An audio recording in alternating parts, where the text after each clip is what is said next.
जिले के रनिया प्रखंड में जंगली हाथियों के उत्पात ने लोगों के जीवन को संकट में डाल दिया है। हर दिन जंगली हाथी फसलों को रौंद रहे हैं, घरों को ध्वस्त कर रहे हैं और पेट भरने के लिए रखे किसानों के अनाज को साफ कर जा रहे हैं। आए दिन जंगली हाथी लोगों की जान भी ले रहे हैं। पूरा रनिया भय के साए में जी रहा है।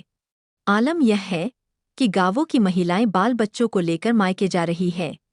कई लोग तो अपना गांव छोड़कर दूसरे गांवों में मिट्टी के घर बनाकर रहने लगे हैं।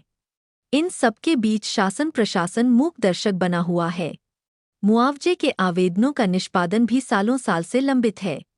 हाथी घर ध्वस्त करते हैं, मुआवजा मिलता नहीं और तब तक दोबारा हाथी घर को ध्वस्त कर देते हैं। यह तथ्य तब सामने आया जब देहात न्यूज ने लगातार 6 घंटे तक रनिया के जयपुर, टाल्डा, डाहू आदि गांवों में जाकर ग्रामीणों से बातचीत की और अंत में खूंटी स्थित रैन हॉस्पिटल के सहयोग से बोंगतेल में ग्राम चौपाल लगाकर ग्रामीणों से 2 घंटे तक संवाद किया। देहात न्यूज की इस पहल में रनिया के जिला परिषद सदस्य बिरेन कंडुलना, झामुमो नेता डेविड और जस्टिन भी शामिल थे।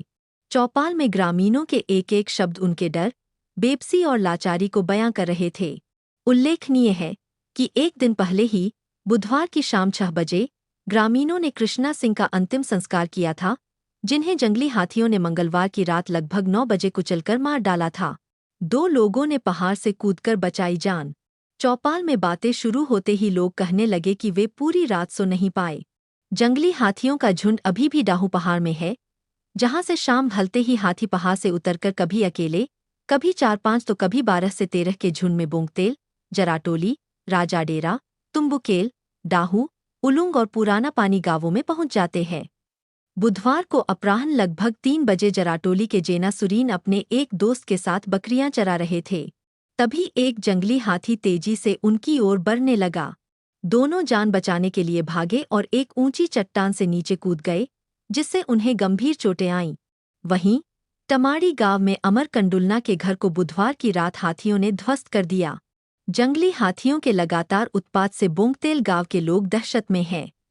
हालात इतने गंभीर हो गए हैं कि ग्रामीण अब अपनी पत्नियों और बच्चों को सुरक्षित रखने के लिए मायके भेजने लगे हैं। बुधवार को गांव की 3 महिलाएं बच्चों के साथ मायके चली गईं, जबकि गुरुवार को 7 महिलाएं मायके जाने की तैयारी कर रही थीं। हाथियों के डर का असर इतना बढ़ गया है कि लोग अब अपने घरों में रखा अनाज भी बेचने लगे हैं। ग्रामीणों का कहना है कि प्रशासन की उदासीनता के कारण उन्हें अपने स्तर पर ही सुरक्षा की व्यवस्था करनी पड़ रही है। 2 वर्ष पहले बोंगतेल गांव में जंगली हाथियों ने धनिया केरकेट्टा का घर ध्वस्त कर दिया था। इस घटना के बाद डर और असुरक्षा की वजह से धनिया ने अपना पुश्तैनी गांव छोड़ दिया और परिवार समेत मनहातू जाकर नया घर बनाकर बस गए। इसी तरह बोंगतेल के ही गणेश चिक बड़ाई का घर भी हाथियों ने 2 वर्ष पूर्व तोड़ डाला था। हालांकि गणेश ने गांव छोड़ने के बजाय वहीं दूसरा घर बनवा लिया। बुधुवा सिंह के घर को भी हाथी 2 बार धंसा चुके हैं। दोनों परिवारों ने उस समय वन विभाग को मुआवजे के लिए आवेदन दिया था, लेकिन आज तक उन्हें कोई मुआवजा नहीं मिला है। हर दिन मौत के साए में स्कूल जाते हैं बच्चे। ग्रामीणों ने बताया कि आमतौर पर हाथी शाम होने के बाद ही पहाड़ से नीचे उतरते हैं, लेकिन कई बार दिन में भी वे सड़कों पर आ जाते हैं। ग्रामीणों का कहना है कि सबसे अधिक चिंता स्कूल जाने वाले बच्चों को लेकर होती है। बोंगतेल के बच्चे प्राथमिक शिक्षा पूरी करने के बाद आगे की पढ़ाई के लिए रनिया, जराकेल और पिडुल के स्कूलों में पैदल या साइकिल से जाते हैं। माता पिता तब तक भय और चिंता में रहते हैं जब तक उनके बच्चे सुरक्षित घर नहीं लौट आते। अब गांव के लोग भी शॉर्टकट वाले जंगली रास्ते से रनिया न जाकर लंबी दूरी तय कर रनिया बाजार जाते हैं। रनिया प्रखंड के बोंगतेल समेत आसपास के गांवों में हाथियों का आतंक लगातार बढ़ता जा रहा है। ग्रामीणों ने बताया कि जिनके घर गांव के किनारे पर है, वे बदल बदलकर दूसरों के घरों में रात गुजारते हैं। सुरक्षा की दृष्टि से अधिकांश लोग इन दिनों किसी बड़े घर में सामूहिक रूप से सोते हैं, ताकि हाथियों के आने पर सभी मिलकर तुरंत बाहर निकल सकें और उन्हें भगाकर गांव की रक्षा कर सकें। कुछ ग्रामीण तो पक्के मकानों की छत पर प्लास्टिक तानकर सोने को मजबूर है। उनका कहना है कि अकेले रहने से ज्यादा खतरा होता है, इसलिए अब सब मिलकर एक साथ रहना ही सुरक्षित विकल्प बन गया है। हाथियों के अलावा 1000-1500 बंदरों का झुंड भी कर रहा किसानों का जीना हराम। ग्रामीणों ने बताया कि जहां जंगली हाथियों ने जीना मुहाल कर दिया है, वहीं हजारों बंदरों के झुंड मोर और वनसुअरों के कारण किसान जंगलों में स्थित खेतों में खेती नहीं कर पा रहे हैं।